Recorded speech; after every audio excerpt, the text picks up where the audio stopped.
Hola, mi nombre es Rosa Montserrat Corella y soy estudiante en la licenciatura de Enseñanzas de las Matemáticas.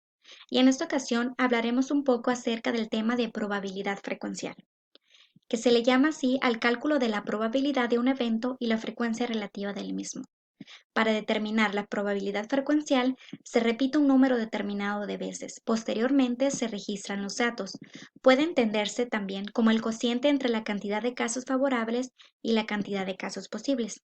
Aquí tenemos la fórmula para calcular la probabilidad frecuencial, que es la cantidad de casos favorables entre la cantidad de casos posibles.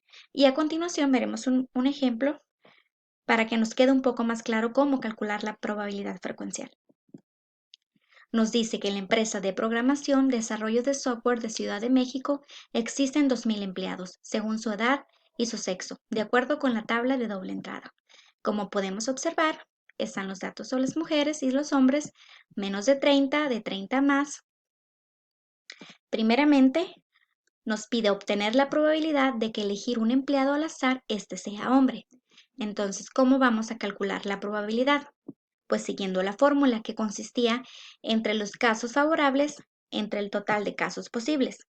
Observamos primeramente la tabla y podemos ver que el total de hombres corresponde a 1,000 empleados. Entonces vamos a dividir el total que corresponde a 1,000 entre el total de empleados que corresponde a 2,000.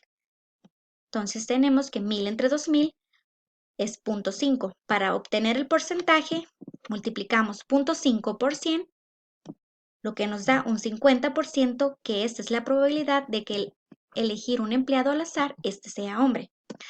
Después nos pide obtener la probabilidad de que elegir un empleado al azar, este sea mujer. Realizamos el mismo procedimiento. Primeramente observamos en la tabla la cantidad total de mujeres, que corresponde a 1,000 empleados. Entonces dividimos entre el total de casos posibles, que corresponde a 2,000, y nos da 0,5, lo cual lo multiplicamos por 100 para obtener el porcentaje y nos da 50%, que esa va a ser la probabilidad de que al elegir un empleado al azar, este sea mujer. Después nos pide obtener la probabilidad de que elegir un empleado al azar, este sea menor de 30 años. Realizamos el mismo procedimiento, observamos la tabla y nos dice que el menor de 30 años corresponde a un total de 1,110 empleados. Lo dividimos entre el total de casos posibles, que corresponde a 2,000, y nos da 0,55, lo multiplicamos por 100 para obtener el porcentaje total y nos da 55%, que es la probabilidad de que al elegir un empleado al azar, este sea menor de 30 años. Después nos pide obtener la probabilidad de que elegir un empleado al azar, este sea de 30 a más años. Realizamos el mismo procedimiento, observamos la tabla, de 30 a más años es un total de 900 personas. La dividimos entre el total de casos posibles, que es 2,000, y nos da 0,45.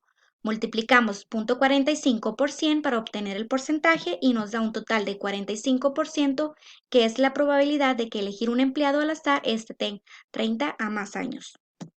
Después nos pide obtener la probabilidad de que elegir un empleado al azar, este sea mujer menor de 30 años. Observamos la tabla y tenemos que menor de 30 años, mujer, corresponde a una cantidad de 620.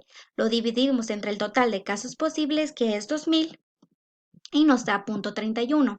0,31 multiplicamos por 100 para obtener el porcentaje y nos da 31%, que es la probabilidad de que al elegir un empleado al azar, este sea mujer menor de 30 años. Obtener la probabilidad de que elegir un empleado al azar, este sea hombre de 30 a más años. Realizamos el mismo procedimiento, observamos la tabla y tenemos que hombre de 30 a más corresponde a un total de 520. Dividimos entre el total de casos posibles, que es 2,000, y nos da 0,26. Multiplicamos 0,26 por 100, que para obtener el porcentaje, y nos da 26%, que es la probabilidad de que al elegir un empleado al azar, este sea hombre de 30 o más años. Como reflexión tenemos, ¿qué tan probable es un evento? La probabilidad nos ayuda a calcular la medida de qué tan probable es un evento. Es que es tan seguido que se espera que ocurra.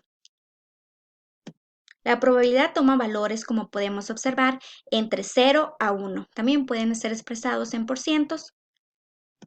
El valor 0 corresponde al suceso imposible y el valor 1 corresponde al suceso seguro.